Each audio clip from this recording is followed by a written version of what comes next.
மம் feast மாம் magic வழங்கும் ஜோதா அக்பர்.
யாரங்கே?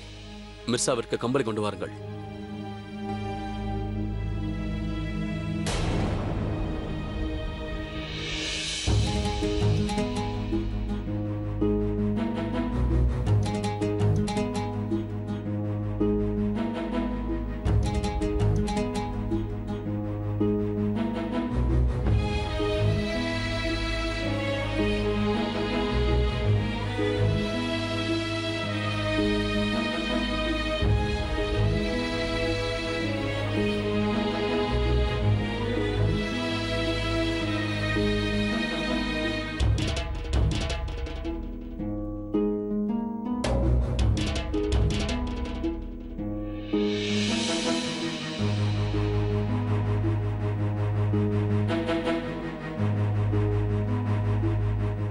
ஷஹன்ஷா,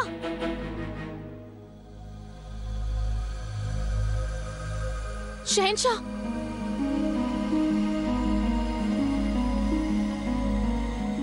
ஷஹன்ஷா, என் தந்தையாரை விடுதலை செய்ததற்காக நன்றி தெரிவிக்க நான் இங்கு வரவில்லை. அவரை ஏன் மன்னித்தீர்கள் என்றும் கேட்பதற்காக நான் இங்கு வரவில்லை. என்னை ஏன் கடிந்து பேசவில்லை, அதை கேட்பதற்காகத்தான் வந்தேன். ஏன் என்னை கோபிக்கவில்லை, தண்டனை கொடுக்கவில்லை? எவ்வளவு நடந்தும் அமைதியாக இருக்கிறீர்கள். தங்களுடைய இந்த மௌனம் என்னை சங்கடப்படுத்துகிறது. என் தங்கை சிவானி மிர்சா மனதை காயப்படுத்தி விட்டான். நான் வேண்டுவது, எனக்கு தண்டனை தாருங்கள். என் மீது கோபித்துக் கொள்ளுங்கள், என்னை திட்டுங்கள். ஆனால் இவ்வாறு மௌனமாக மட்டும் இருக்காதீர்கள். இது என் மனதை மிகவும் காயப்படுத்துகிறது ஷஹன்ஷா.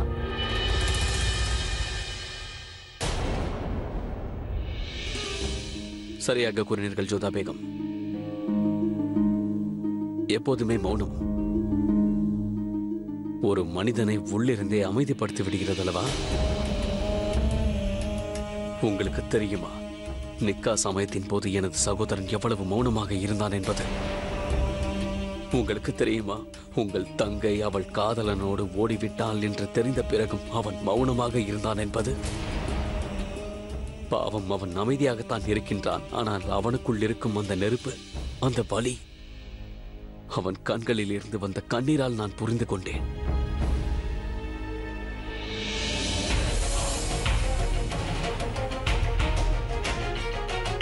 உங்களுக்கு தண்டனை கொடுப்பதை பற்றி கேட்கிறீர்களா ஜோதா பேகம்? நான் உங்களை தண்டிப்பதற்கு எனக்கு அனுமதி தேவையில்லை ஜோதா பேகம். நான் எப்போதும் உண்மையான குற்றவாளிக்கு தண்டனை கொடுக்க வேண்டும் என்று நினைப்பவன். அதோடு உண்மையான குற்றவாளி உங்களது தங்கையும் அவளது காதலன் தேஜ்வந்தும் தான். என்னிடமிருந்து அவர்கள் தப்பி ஓடிவிட்டதாக நினைக்கலாம் ஜோதா பேகம். ஆனால் உண்மையில் முகலாய ராஜ்யம் எவ்வளவு பெரியது, எனது ஆதிக்கம் எவ்வளவு பெரியது என்பது பிடிபட்ட பிறகு அவர்களுக்கு நன்றாக புரியும். அவர்கள் என் குடும்பத்திற்கு அவப்பெயரை ஏற்படுத்தினார்கள். எனது சகோதரன் மனதை காயப்படுத்தி விட்டார்கள்.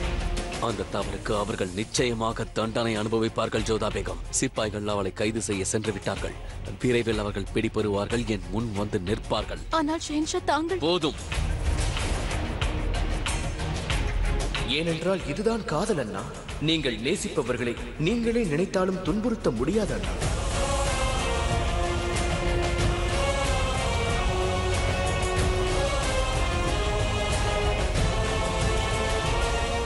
இதை பற்றி பேசுவதற்கு எனக்கு சிறிது விருப்பமில்லை ஜோதா பேகம்.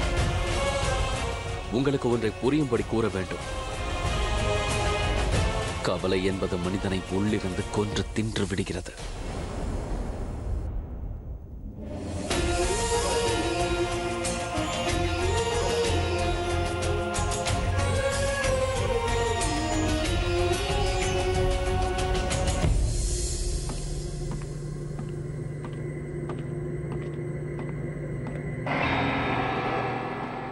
மிக விரைவாக வந்துவிட்டாய் குல்ஃபாம்.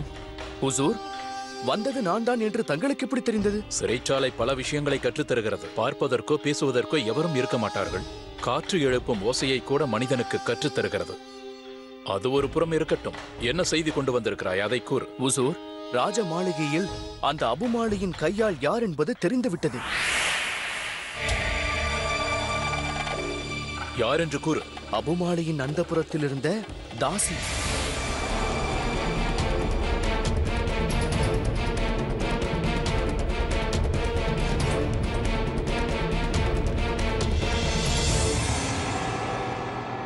எழுதுகோல் இருக்கிறதா?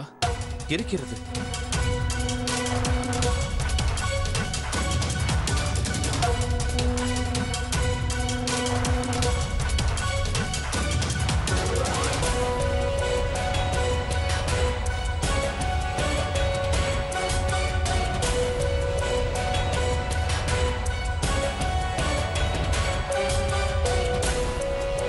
இதை உடனே ஜோதா பேகத்திடம் சேர்த்துவிடு, விரைவாக.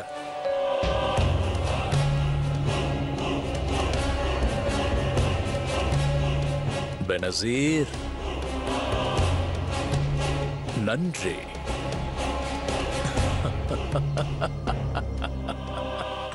யாகுதா, பெனசீரிடம் நான் எவ்வாறு கூறுவது? கோபத்தில் அவர் என்னை தீண்டிவிட்டால் என்னிடம் இருந்த சர்ப்பங்கள் அனைத்தும் தீர்ந்து விட்டது என்று நான் எவ்வாறு அவரிடம் கூறுவேன்? அவர் கோபத்தில் அனைத்து நஞ்சையும் என் மீது கக்கிவிட்டால், யா அல்லாஹ்.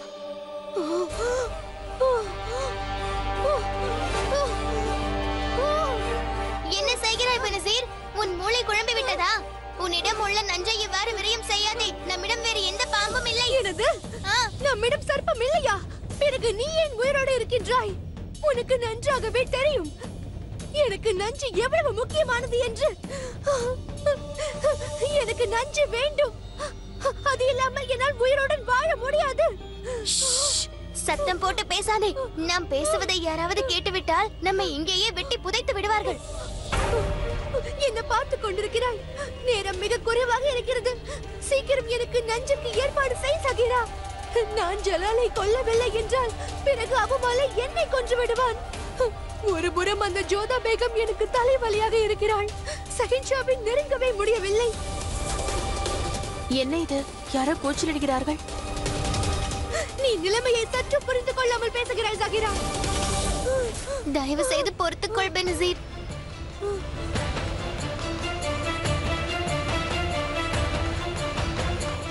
ஜோதா, என்னாயிற்று மோத்தி? உனக்கு ஒரு மடல் வந்திருக்கிறது. எங்கிருந்து? ஷெரீஃபுதீன் அனுப்பியிருக்கிறார். அவர் உன்னை சந்திப்பதற்கு அழைத்திருக்கிறார். ஷெஹன்ஷா உயிருக்கு ஆபத்தாக இருப்பவர் யார் என்று தெரிந்து விட்டதாம். என்ன? ஆம், ஆகையால் தான் உன்னை தேடி வந்தேன். நான் ஷெரீஃபுதீனை பார்க்க இப்பொழுதே செல்கிறேன். வேண்டாம் ஜோதா, வெகு நேரம் ஆகிவிட்டது. இது ஷெரீஃபுதீன் திட்டமாக கூட இருக்கக்கூடும். இதனால் நீ மாட்டிக்கொள்ளக்கூடும். இது சதியாக இருந்தாலும் நான் சென்றே ஆக வேண்டும். ஷெரீஃபுதீன் கூறுவது பொய்யாக இல்லாமல் உண்மையாக இருந்தால் நாம் ஷெஹன்ஷாவின் உயிரை காப்பாற்ற முடியும் அல்லவா? நான் இப்பொழுதே செல்கிறேன். ஜோதா, என்னாயிற்று மோத்தி? உனக்கு ஒரு மடல் வந்திருக்கிறது. எங்கிருந்து? ஷெரீஃபுதீன் அனுப்பியிருக்கிறார். அவர் உன்னை சந்திப்பதற்கு அழைத்திருக்கிறார். ஷெஹன்ஷா உயிருக்கு ஆபத்தாக இருப்பவர் யார் என்று தெரிந்து விட்டதாம். என்ன? ஆம், ஆகையால் தான் உன்னை தேடி வந்தேன். நான் ஷெரீஃபுதீனை பார்க்க இப்பொழுதே செல்கிறேன். வேண்டாம் ஜோதா, வெகு நேரம் ஆகிவிட்டது. இது ஷெரீஃபுதீன் திட்டமாக கூட இருக்கக்கூடும். இதனால் நீ மாட்டிக்கொள்ளக்கூடும். இது சதியாக இருந்தாலும் நான் சென்றே ஆக வேண்டும். ஷெரீஃபுதீன் கூறுவது பொய்யாக இல்லாமல் உண்மையாக இருந்தால் நாம் ஷெஹன்ஷாவின் உயிரை காப்பாற்ற முடியும் அல்லவா? நான் இப்பொழுதே செல்கிறேன். மகாமங்கா, ஜலாலுக்கு என்னவாயிற்று? எனக்கு ஒன்றுமே புரியவில்லை. அந்த ராஜா பார்மலை விடுவித்து விட்டாரே. தக்க மரியாதையுடன் பேகம் ருக்கையா, தக்க மரியாதையுடன் என்று கூற மறந்துவிட்டீர்கள். ஜலால் பார்மல் ராஜாவை தக்க மரியாதையுடன் விடுவித்தது மட்டுமல்லாமல் ஆமிருக்கும் செல்ல அனுமதித்து விட்டார். குற்றவாளி யாராக இருப்பினும் பரவாயில்லை, தண்டனை வழங்கப்பட்டே ஆக வேண்டும். இதுதான் ஜலாலின் நீதி. ஆனால் ராஜா பார்மலின் விஷயத்தில் ஜலால் ஏன் இவ்வாறு நடந்து கொண்டான்? ஆதகம் கான் சகோதரனை போன்றவன். இருப்பினும் ஜலால் அவனை தண்டிக்க மறக்கவில்லையே. இன்னொரு புறம் ஷரீஃபுதீன், அவரின் மைத்துனர், இப்போதும் சிறைச்சாலையில் தண்டனையில் இருக்கிறார். பக்ஷி பானு, ஜலாலின் ஆசை தங்கை, தன் தங்கையிடம் எவ்வளவு கடுமையாக நடந்து கொண்டார். அதாவது மிர்சா ஹக்கீமின் நிக்காவுக்கு கூட அவள் வர அனுமதிக்கவில்லை.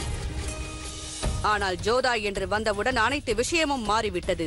அவளுடைய தந்தையை ஜலால் தக்க மரியாதையுடன் விடுவித்தது மட்டுமல்லாமல் ஆமீருக்கும் செல்ல அனுமதித்தார் என்றால் பேகம் ஜோதா ஜலாலை எவ்வளவு அருகில் நெருங்கி விட்டார் என்று தெள்ள தெளிவாக தெரிகிறது. முக்கியமானவளாக மாறிக்கொண்டிருக்கிறாள். தயவு செய்து இப்போதாவது ஏதாவது செய்யுங்கள் ருக்கையா பேகம். என் பேச்சை கேளுங்கள். ஆனால் என்ன செய்வது? பெனசீர், உங்கள் கேள்விக்கு அதுதான் பதில். பெனசீரா? ஆமாம், உங்களுக்கு ஞாபகம் இருக்கும், ஜோதாவை அலட்சியப்படுத்தி பெனசீரை தன் அருகில் அமர வைத்தது. அவ்வளவு சீக்கிரத்தில் அதை மறந்திருக்க மாட்டீர்கள். மன்னிக்க வேண்டும் ஹுசூர். தாசிகள் தங்களை சந்திப்பதற்கு அனுமதி கேட்கிறார்கள். நாளை ஏதோ பண்டிகையாம், தங்களை சந்திக்க வேண்டுமாம். பிறகு வர சொல் ரேஷம். ஹுசூர், அவர்கள் ஜோதா பேகத்தின் தாசிகள். அதில் உங்கள் பழைய தாசிகள் கூட சிலர் இருக்கிறார்கள். உள்ளே அழைத்து வா. பேகம் ருக்கையா.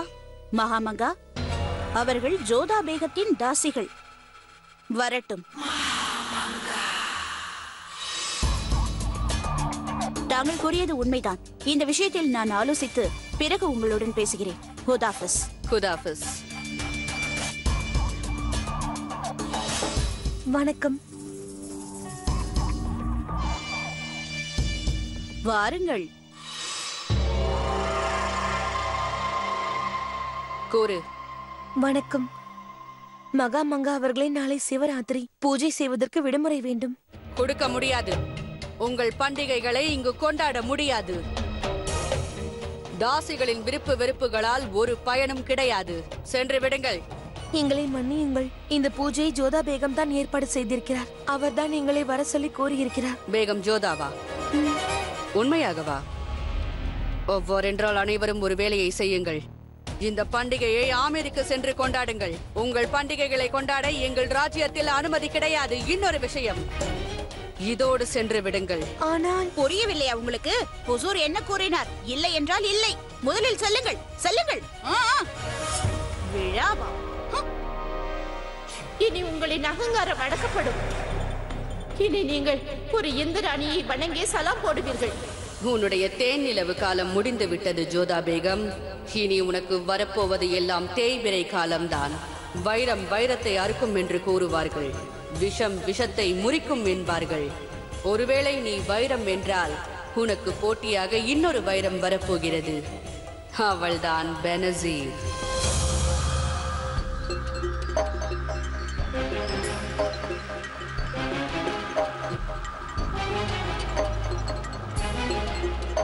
இதையெல்லாம் தயவு செய்து நிறுத்திக் கொள்ளுங்கள்.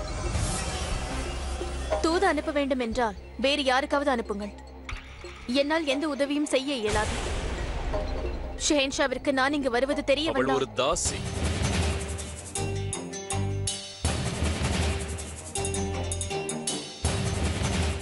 ஷெஹன்ஷாவை கொல்ல இங்கு வந்திருப்பது ஒரு தாசி. இப்பொழுது அவளை நீங்கள் பிடித்தால் எதையும் நிரூபிக்க முடியாது. அவள் எதையாவது குறி தப்பித்து விடுவாள். ஆகையால் அவளை கையும் களவுமாகத்தான் பிடிக்க வேண்டும். யாரை கூறுகிறீர்கள்? யார் அந்த தாசி? யாரை கையும் களவுமாக பிடிக்க வேண்டும்? பெனசீர். ஷெஹன்ஷாவின் விசேஷ தாசி பெனசீரைத்தான். அவள்தான் ஷெஹன்ஷாவின் மரண தினத்தை குறிக்க வந்தவள்.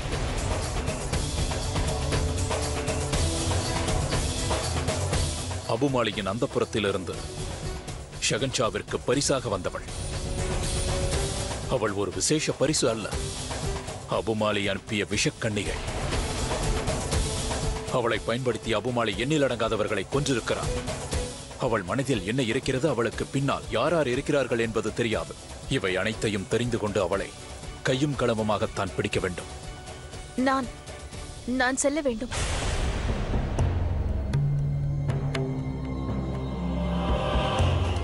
இப்பொழுதே பயந்து விட்டீர்களே ஜோதா பேகம்.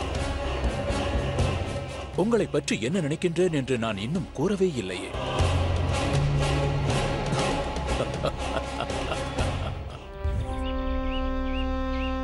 வா மோதி.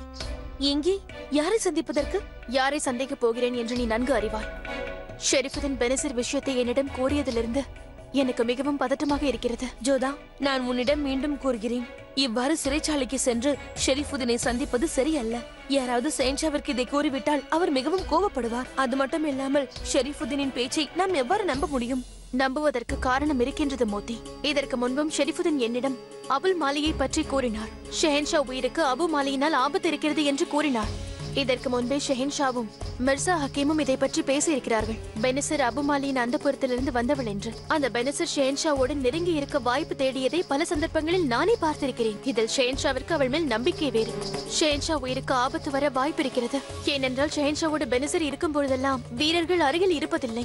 அது மட்டுமல்ல, ஷெஹன்ஷாவை கொல்ல வந்தவள் பெனசிர் என்று தெரிந்த பிறகு நான் எவ்வாறு அமைதியாக இருக்க முடியும்? வா மோதி.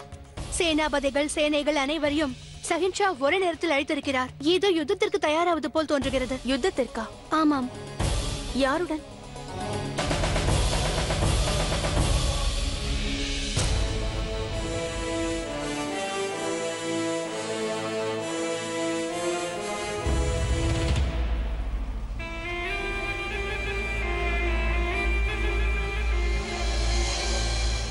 உங்கள் அனைவரையும் ஒரு முக்கியமான காரணத்திற்காகத்தான் இங்கே அழைத்திருக்கிறேன். சாந்தேரியின் எல்லையில் ஆப்கான்காரர்கள் கூடாரத்தை அமைத்திருக்கிறார்கள். அதாவது நமது ராஜ்யத்திற்கு எதிராக மீண்டும் சதித்திட்டம் தீட்டியிருக்கிறார்கள் என்று பொருள்.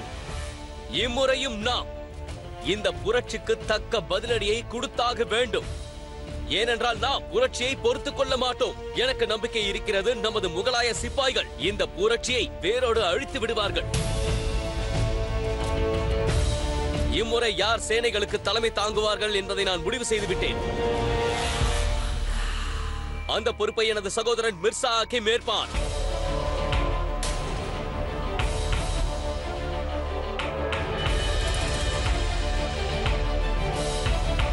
முகலாய ராஜ்யம் வாழ்க வாழ்க! ஷெஹன்ஷா ஜலாலுதீன் வாழ்க வாழ்க! முகலாய ராஜ்யம் வாழ்க வாழ்க! ஷெஹன்ஷா ஜலாலுதீன் வாழ்க!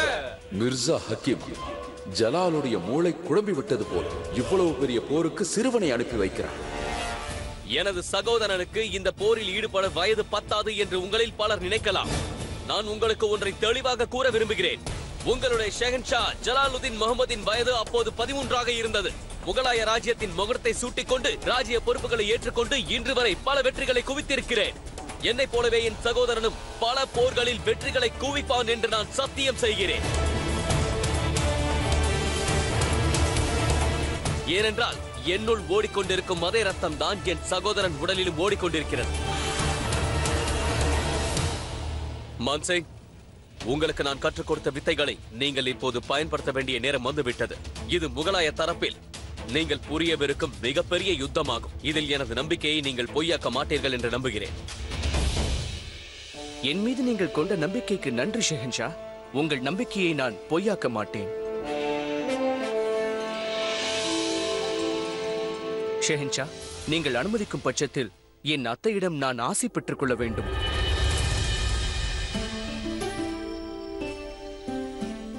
நிச்சயமாக.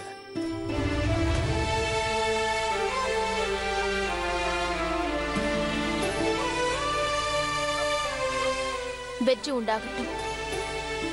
உன் தந்தையார் யார் என்பதை மறந்து விடாதே. அவருக்கு நற்பெயரை வாங்கிக் கொடு. பகவான் தாஸ் அண்ணன் தன் உயிரை பணயம் வைத்து ஷெஹன்ஷா உயிரை காப்பாற்றினார். அதே போல் நீயும் மிர்சா ஹக்கீமின் உயிரை காக்க வேண்டும். கவலைப்படாதீர்கள் அத்தேவர்களே, என் கடமையை நிறைவேற்றுவேன். நான் இருக்கும் வரையில் அவருக்கு எந்த ஆபத்தும் நேராது. தாய் அம்பிகையையும் கண்ணனையும் பிரார்த்திக்கின்றேன். உனக்கு துணையாக இருப்பார்கள். ஷெஹன்ஷா, மிர்சா அவர்களை பார்க்கும் பொழுது தங்களையே பார்ப்பது போன்று உள்ளது. அக்கா அவர்களே, அவன் என்னுடைய சகோதரன். அவன் மீது எனக்கு முழு நம்பிக்கை இருக்கின்றது. நிச்சயமாக என்னை போலவே அவன் ராஜ்யங்களையும் போர்களையும் வெல்வான்.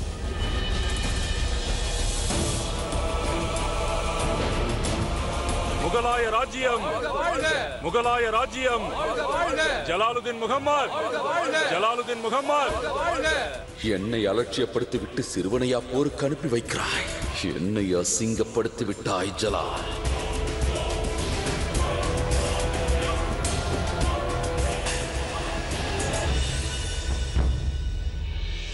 மோதி, பெனசிரை பற்றி ஷெஹன்ஷாவிடம் கூற வேண்டும் என்று நினைத்தேன்.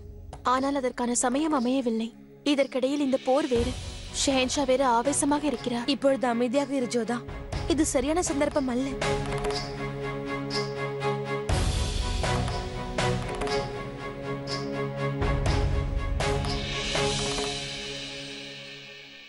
சலாம் அலைக்கும் தாயார் அவர்களே. தாங்கள் என்னை அழைத்தீர்களா? ஆமாம் ஜலால், நான் அரசியல் விவகாரங்களில் தலையிடுவதில்லை, அது உனக்கே தெரியும். அதற்கு அக்காவும் மகாமங்காவும் இருக்கிறார்கள். இருப்பினும் நீ மிர்சாவை போருக்கு அனுப்புவது எப்படி என்று எனக்கு புரியவில்லை ஜலால். அவனுக்கு இவ்வளவு பெரிய பொறுப்பை அளித்து நீ தவறு இழைத்ததாக உனக்கு புரியவில்லையா? உங்களுக்கு ஏன் அப்படி தோன்றுகிறது கூறுங்கள் தாயே. ஏனெனில் மிர்சா ஷிவானியின் பாதிப்பிலிருந்து முழுமையாக வெளிவரவில்லை. அவன் தன்னை தயார்படுத்திக் கொள்ள சிறிது காலம் வேண்டும். நீ மனதால் அல்ல, அறிவால் முடிவுகளை எடுப்பவன். ஆனால் மிர்சா அவன் இதயத்துக்கு முக்கியத்துவம் கொடுப்பான். அவன் முன்னை போன்றவன் அல்ல மகனே.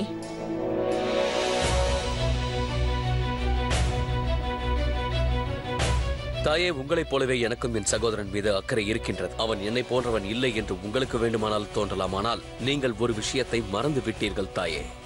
அவன் உடலிலும் முகலாயர்களின் ரத்தம் தான் பாய்கிறது. அது மட்டுமல்ல, ஒரு முகலாயனுக்கு வாளை விட போரை விட வேறு எதுவும் முக்கியமில்லை. அது காதலாக இருந்தாலும் சரி. அவனுடைய இன்றைய நிலைமைக்கு நான் தான் முக்கிய காரணம். ஏனென்றால் அவனுக்கு இந்த வரனை நான் தானே பேசி முடித்தவன். அதனால் அவனுடைய காயத்தை போக்குவது என்னுடைய கடமையாகும். காதலின் வழியை போக்குவதற்கும் அதிலிருந்து மீள்வதற்காகவும் தான் நான் இந்த போரிற்கு அவனை அனுப்புகிறேன். என் முடிவு அவனுக்கு நன்மையை தரும் என்ற நம்பிக்கை எனக்கு இருக்கிறது. தற்சமயத்திற்கு எனக்கு விடையளியுங்கள் தாயே, ஏனென்றால் எனக்கு இன்னும் நிறைய வேலைகள் இருக்கின்றன. எனவே நான் செல்வதற்கு அனுமதி தாருங்கள். நம் முகலாய ராஜ்யத்தை ஏறெடுத்து பார்ப்பதற்கு யாருக்கும் தைரியம் இருக்கக்கூடாது. அதுதான் எனது லட்சியம்.